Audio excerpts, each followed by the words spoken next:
ইরানে হঠাৎ করে সরকার বিরোধী আন্দোলন শুরু হয়ে গেছে। এই কয়েকদিনে প্রচণ্ড পরিমাণে এই আন্দোলন রূপ নিয়েছে। এই আন্দোলনে প্রচুর পরিমাণে লোক আহত এবং নিহত হয়েছে। এর কারণ হচ্ছে সাধারণ জনগণ যখন আন্দোলন শুরু করে তখন আইনশৃঙ্খলা বাহিনীর সঙ্গে সংঘর্ষ হয়। এই সংঘর্ষে অনেকেই মারা গেছেন।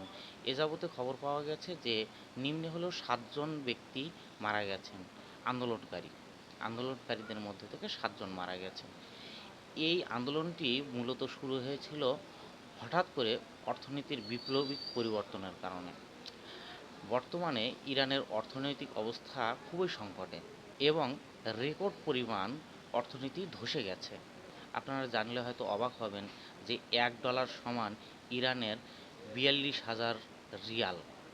আপনি যদি বাংলাদেশের টাকা হিসেব করেন তাহলে $1 সমান ১০৩ বা ১০৫ টাকা বাংলাদেশের টাকায়।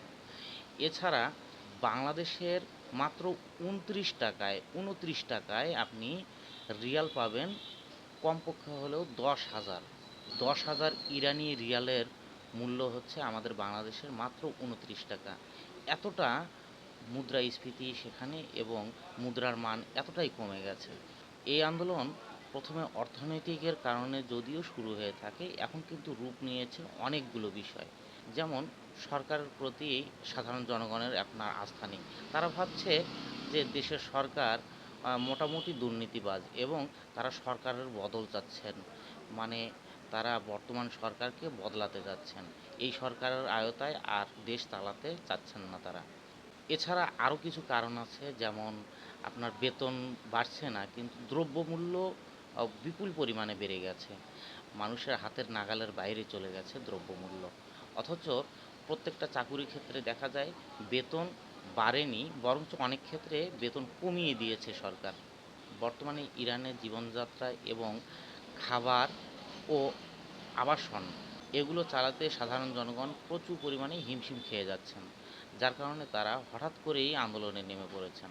এছাড়া আরও একটি সমস্যা, যেমন পানির সমস্যা। ইদানিং কিন্তু শোনা গেছে যে বা জানা গেছে যে ইরানে প্রচুর পরিমাণে পানির সমস্যা দেখা গেছে। পর্যাপ্ত পরিমাণে দেশটিতে পানি নেই এবং সেচ প্রকল্পগুলো একদম ধসে গেছে।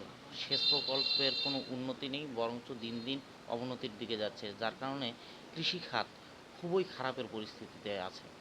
অথচ এতগুলো কারণ থাকার পরেও যারা আন্দোলন করছে তাদেরকে সরাসরি গুলি করার পর্যন্ত অনুমোদন দিয়ে দিয়েছে সরকার। বন্ধুরা, এই ছিল আজকের আলোচনা।